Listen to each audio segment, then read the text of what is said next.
नमस्कार दोस्तों, आपके अपने चैनल हमारे संस्कार में आपका बहुत बहुत स्वागत है। आज हम आपके लिए लेकर आए हैं कार्तिक मास में सुनी जाने वाली तुलसी जी की कुछ कथाएं। लेकिन उससे पहले अगर आप हमारे चैनल पर नए हैं और अभी तक आपने चैनल को सब्सक्राइब नहीं किया है तो आप सभी से निवेदन है, प्लीज़ हमारे चैनल को सब्सक्राइब करें, वीडियो को लाइक करें, ज़्यादा से ज़्यादा शेयर करें ताकि ये कथाएँ दूसरे लोग भी सुन सकें, उन्हें भी इसका पुण्य प्राप्त हो सके। बेल आइकन को दबाना ना भूलें ताकि हमारी आगे आने वाली वीडियो की जानकारी आपको नोटिफिकेशन के जरिए मिल जाया करे। कमेंट्स बॉक्स में जय हो तुलसी माता की, ओम नमो भगवते वासुदेवाय नमः, हर हर महादेव लिखना ना भूलें। आप सभी पर परम पिता परमेश्वर की कृपा हमेशा बनी रहे, घर में अन्न धन के भंडार भरे रहें। वैसे तो हिंदू धर्म में साल के सभी महीने अपना अपना महत्व रखते हैं, लेकिन कार्तिक मास हिंदू धर्म में विशेष महत्वपूर्ण माना जाता है। यह मास भगवान श्री विष्णु और उनकी प्रिय तुलसी माता को समर्पित होता है।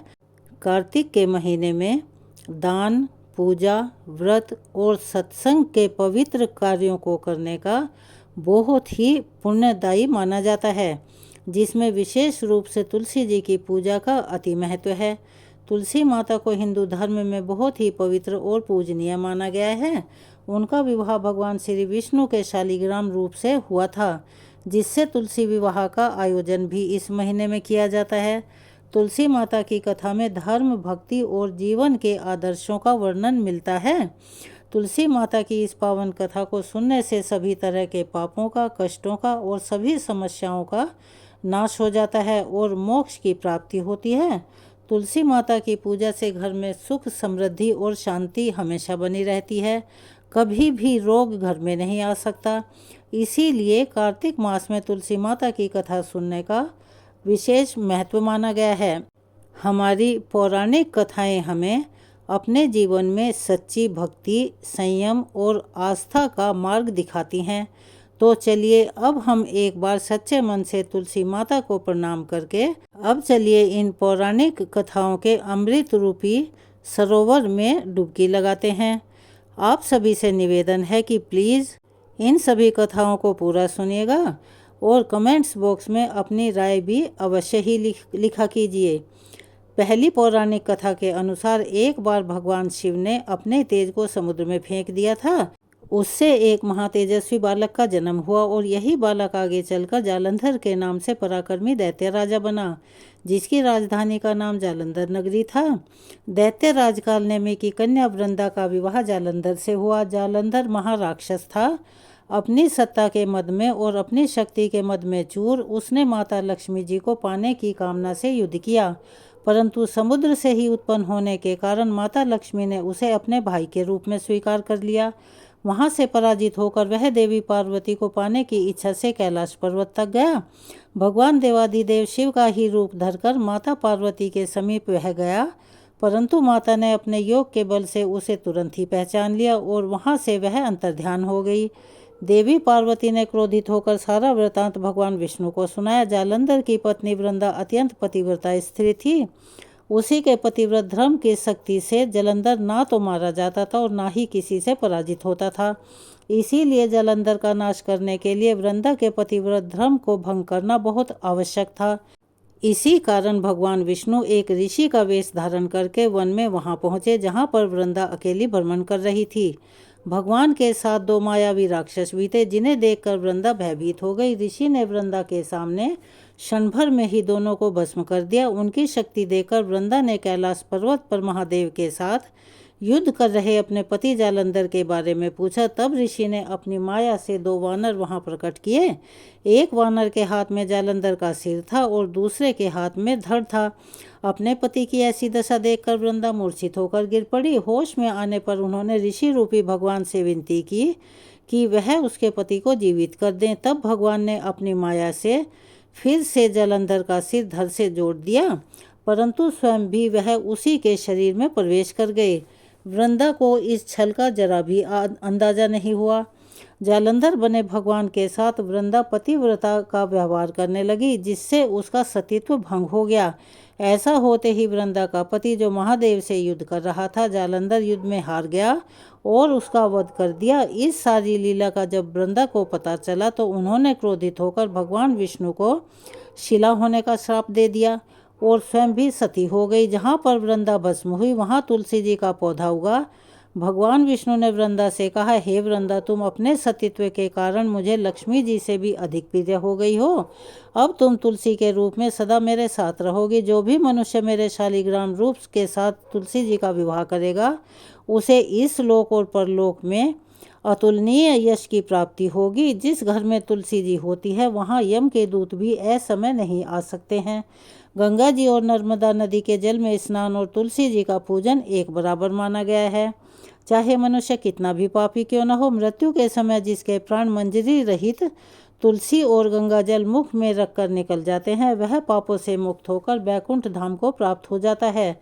जो मनुष्य तुलसी और आंवले की छाया में अपने पितरों के श्राद्ध तर्पण करता है, उनके पितरों को मोक्ष मिल जाता है। चलिए अब हम सुनाते हैं तुलसी माता से जुड़ी दूसरी कहानी। कार्तिक के पावन महीने में सभी औरतें स्नान आदि से निवृत्त होकर तुलसी माता को सींचने जाया करती थी। सब तो सींच कर वापस आती थी, परंतु एक बूढ़ी माई आती और हमेशा सींचने के बाद कहती, हे तुलसी माता सत की दाता, मैं सींचूं बिड़ला तेरा, तू कर निस्तारा मेरा। तुलसी माता अडवा दे लडवा दे, पीताम्बर की धोती दे, मीठा मीठा घास दे, बैकुंठा का वास दे, चटके की चाल दे और पटके की मौत दे, चंदन की काठ दे, झालर की झनकार दे, साईं का राज दे, दाल भात का जीवन दे, ग्यारस की मौत दे, श्री कृष्ण का कांधा भी दे दे।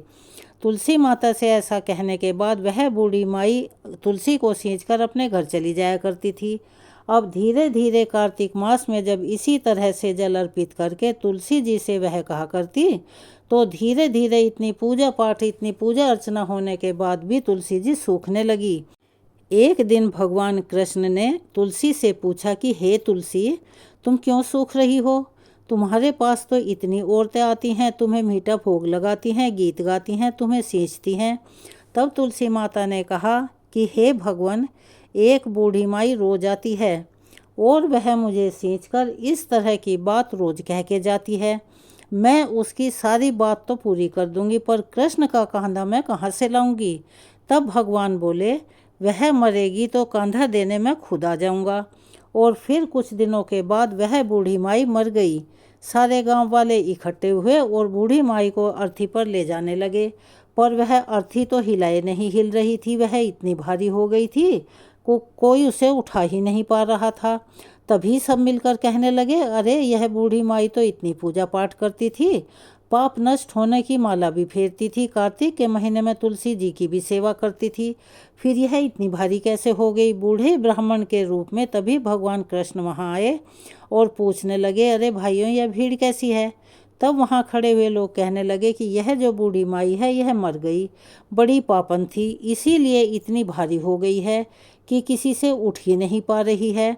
तब भगवान कृष्ण कहने लगे कि अगर आप मुझे आज्ञा दें तो भाइयों, जरा मुझे इस बूढ़ी माई के कान में कुछ कहना है, मुझे एक बात कहने दो, शायद ये तब उठ जाए।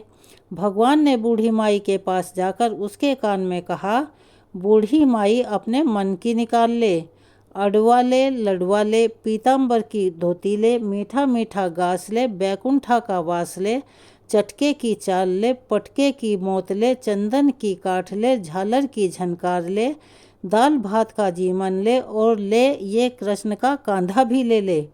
इतना सुनना था कि बुढ़िया माई तो बिल्कुल हल्की हो गई और भगवान अपने कांधे पर उसको लेकर चले गए। फिर बुढ़िया माई को मुक्ति मिल गई।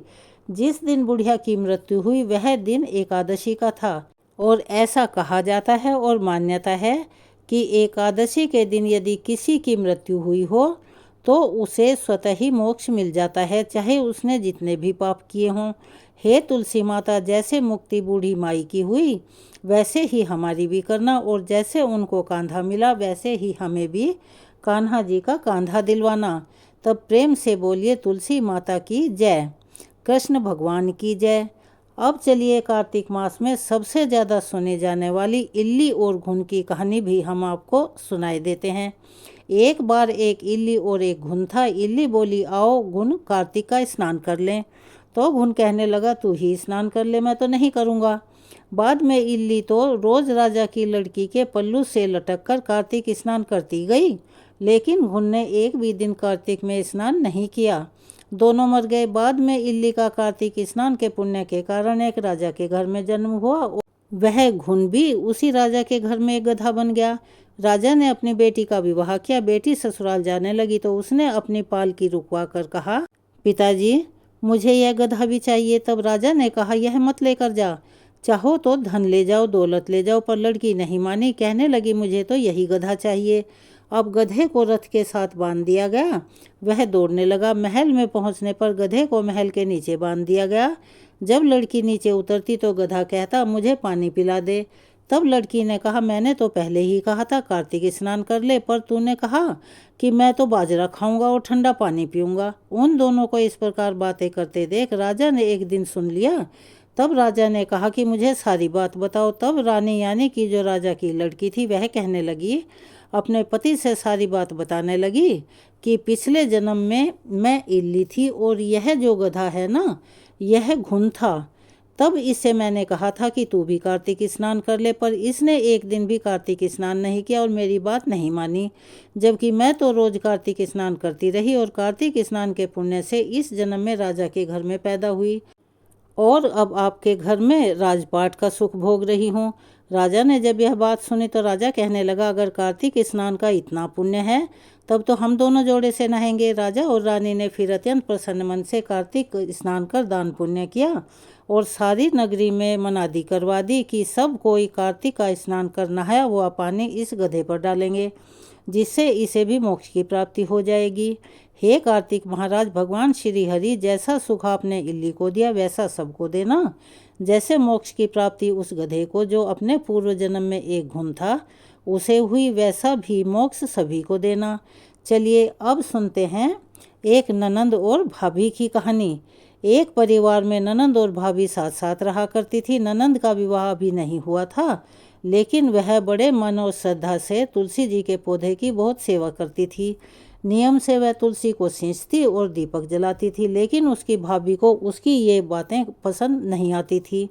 जब कभी उसकी भाभी को बहुत ज़्यादा गुस्सा आता था तब वह अपनी ननंद को ताना दिया करती और कहती, जब तुम्हारा विवाह होगा तो मैं इस तुलसी को ही बारातियों को खाने को दूंगी और तुम्हारे दहेज में भी तुलसी ही दूंगी। तुम जब देखो तुलसी की ही सेवा करती रहती हो। कुछ समय बीत जाने पर ननंद का विवाह तय हो गया। विवाह के दिन भाभी ने अपने कहे अनुसार बारातियों के सामने तुलसी का वह गमला उठाया और फोड़ दिया, जिसकी सेवा उसकी ननंद किया करती थी। तुलसी के पत्ते खाने के लिए कहा। तुलसी जी की कृपा से वह फूटा हुआ गमला स्वादिष्ट पकवानों में बदल गया। भाभी ने गहनों के नाम पर तुलसी की मंजरी से बने हुए गहने अपनी ननंद को पहना दिए। देखते ही देखते तुलसी जी की मंजरी के बने हुए गहने इतने सुंदर सोने जवाहरात में बदल गए। इतना ही नहीं, भाभी ने मारे क्रोध के वस्त्रों के स्थान पर भी तुलसी का जनेऊ रख दिया और वह भी रेशमी और सुंदर वस्त्रों में बदल गया। जब ननंद अपने ससुराल में पहुंची तो ससुराल में उसके दहेज की बहुत प्रशंसा हुई। यह बात उड़ती उड़ती भाभी के कानों तक भी जा पहुंची। उसे बड़ा ही अचंभा हुआ। उसने सोचा कि उसने तो ननंद के गहने, कपड़े और जनेऊ तक तुलसी जी के ही रखे थे, तुलसी की मंजरी रखी थी। यह सब जानकर भाभी को बहुत आश्चर्य हुआ। अब उससे तुलसी की पूजा का महत्व समझ में आ गया।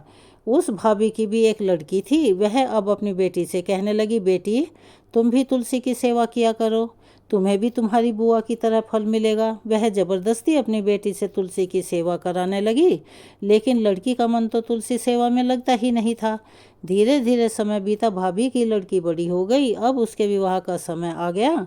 तब भाभी सोचने लगी कि जैसा मैंने अपनी ननंद के साथ किया था वैसे ही अब अपनी बेटी के साथ भी करूंगी, तो यह भी गहनों से लद जाएगी और बारातियों को खाने में तरह तरह के पकवान मिलेंगे और ससुराल में भी इसे बहुत मान सम्मान मिलेगा। यही सोचकर भाभी बारातियों के सामने तुलसी का गमला फोड़ देती है, लेकिन इस बार गमले की मिट्टी मिट्टी ही रहती है। मंजरी और पत्ते भी अपना रूप उसी में रहते हैं।